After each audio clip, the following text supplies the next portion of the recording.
Friends, cricket అంటే just గేమే కదా. అలానే క్రికెట్కి ఎందుకు ఇంతలా అడిక్ట్ అవుతున్నారు, అలానే క్రికెటర్స్కి ఎందుకు ఎంత అభిమానులు ఈరోజు తెలుసుకుందాం. నెంబర్ 6 తన తండ్రి గారు చనిపోయారు అని తెలిసినా కూడా తన టీం ఆపదలో ఉందని గుర్తించి తన తండ్రి అంత్యక్రియలకు వెళ్లకుండా చివరి వరకు పోరాడి తన విజయాన్ని తన నాన్నకు సొంతం చేసిన the greatest batsmen Virat Kohli.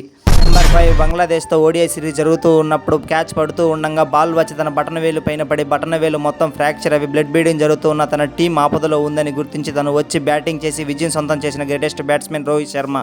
Number 4 తన కాలుకి లెగ్ ఇంజరీ ఉన్న వాటిని ఏమాత్రం పట్టించుకోకుండా తన ఫ్యాన్స్కి ఇచ్చిన మాట కోసంగా ఇప్పటి వరకు బ్యాటింగ్ ఆడుతున్న అభిమానులు అలరిస్తున్న the greatest batsmen Mahendra Singh Dhoni. Number 3 తెల్లవారుజామ తన కారులో వెళ్తూ ఉండగా కారు యాక్సిడెంట్లో తన హెడ్కి కాలుకి ఇంజురీ అయినప్పుడు చాలా మంది తన పని అయిపోయింది, తన కెరీర్ ఎంతటితో క్లోజ్ అన్నారు. కట్ చేస్తే 2024లో ఇండియా విజయం సాధించడంలో వన్ ఆఫ్ ది మోస్ట్ కీలకమైన పాత్ర పోషించిన the greatest batsmen Rishabh Pant. Number 2 ఆడుతూ ఉండగా బాల్ వచ్చి డైరెక్ట్ హెడ్ తగిలి హెడ్ నుంచి బ్లడ్ బ్లీడింగ్ జరుగుతూ ఉన్న తను మాత్రం వాటిని లెక్క చేయకుండా తనకేమైనా పర్వాలేదు, టీమిండియా విజయం సాధించాలని చివరి వరకు బౌలింగ్ వేసిన వాడే అనిల్ కుంబ్లే. నెంబర్ 1 మ్యాచ్ ఆడుతూ ఉండగా మ్యాచ్ మధ్యలో తన నోటిలో నుంచి బ్లడ్ బ్లీడింగ్ అవుతూ ఉన్న తనకి క్యాన్సర్ ఉంది అని తెలిసినా కూడా తనకేమైనా పర్వాలేదు, టీమిండియా విజయం సాధించాలి అని చివరి వరకు పోరాడి ఇండియా కప్ సాధించడంలో కీలకమైన పాత్ర పోషించిన the greatest batsmen Yuvraj Singh.